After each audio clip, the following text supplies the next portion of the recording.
And that is the power of coaching. Yeah. That's why coaching. This is why people cannot totally, they can kind of self-coach, but they can't totally get the real impact of coaching. Not entirely. They can get started. They can drum up ideas, but they want real shifting.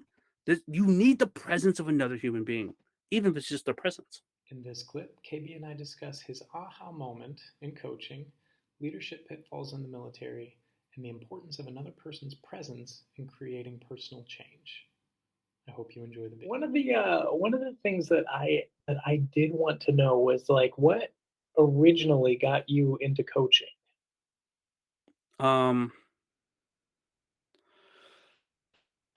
So I did the John Maxwell certification process. Why? Well, actually, it was Sergeant Dye, a previous senior master sergeant at the base. He's like, well, Air Force loves John Maxwell. And so I started looking at John Maxwell stuff. Oh, he had John Maxwell content. Oh, facilitation. Oh, training. Right? Do leadership training using John Maxwell stuff. I was like, cool. And so like the leadership facilitation. Yeah, course. So leadership facilitation is really what I was doing. I was thinking about leadership training. Was really what was the path I was taking.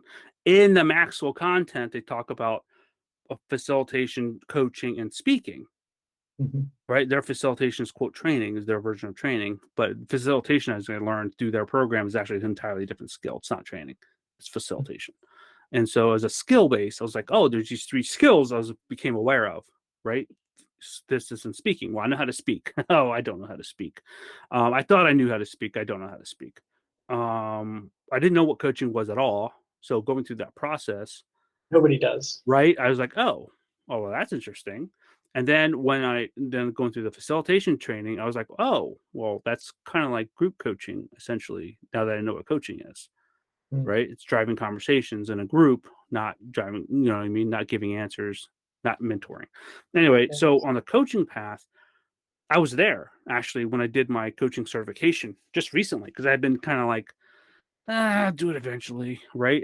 And the guy was super boring, and so I didn't do all the training. And so eventually, I'm there, I'm in pattern just like you, and I did all the training, and some light bulbs hit me when I was there. And like for instance, I was the chief of targets, and of course, we got awards, right? You got your monthly awards, you got your quarterly awards, you got your EPR stuff, and that the pattern is they give it to me. I correct it. I give it back to them. They correct it. They give it back to me. I make sure they made the changes. I send it up. Somebody else does the same shit to me because we have this bias that higher rank is smarter, which isn't true in any way, shape, or form, but we treat it as such. And I realized after doing the coaching process, is like, wow, that's so disempowering. That is so disempowering. Like, how do we make our people feel like shit all the time? Because they can never do anything right. Because everything that they send me, I'm going to correct it. And then they have to comply. Where's the learning? Why even bother sending it back? What a fucking waste of time. If I'm going to correct it, I should just fucking correct it and send it up.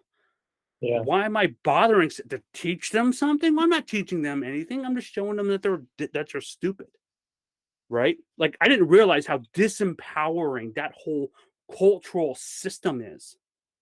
Of when we just do bullets for an EPR or OPR or whatever, it's so, huh? Their narratives. The narratives. It's just so disempowering.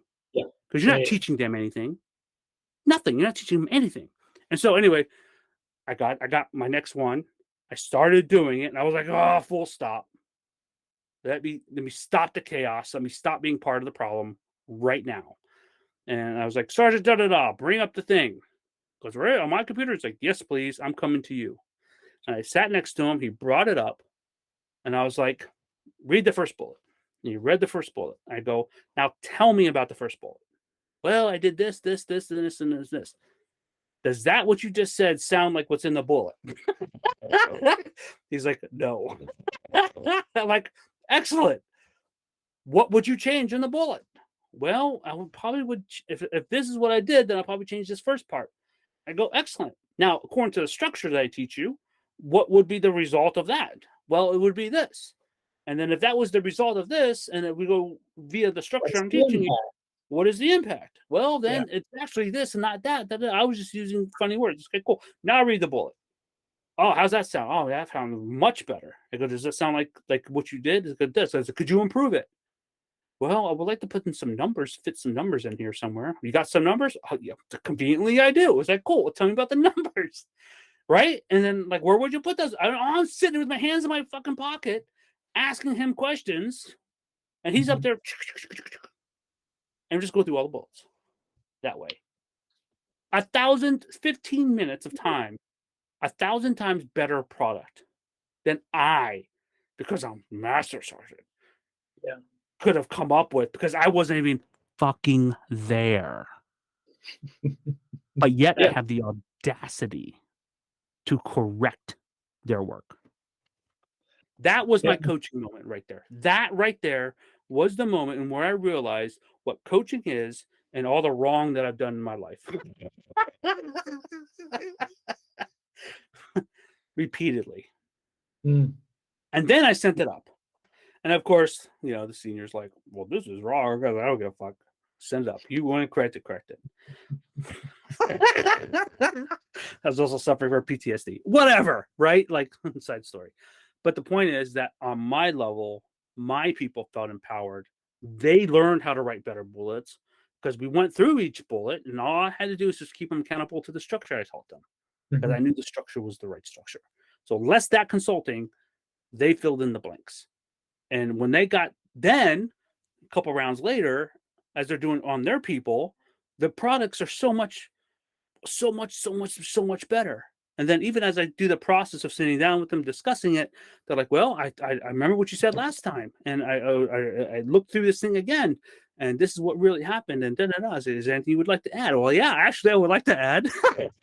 So the coaching process still worked, even though they knew, Mhm. right? Like them knowing what I was going to say didn't have any effect on the first draft of that product. Because even after I sat down with it, they still wanted to change it to make it better.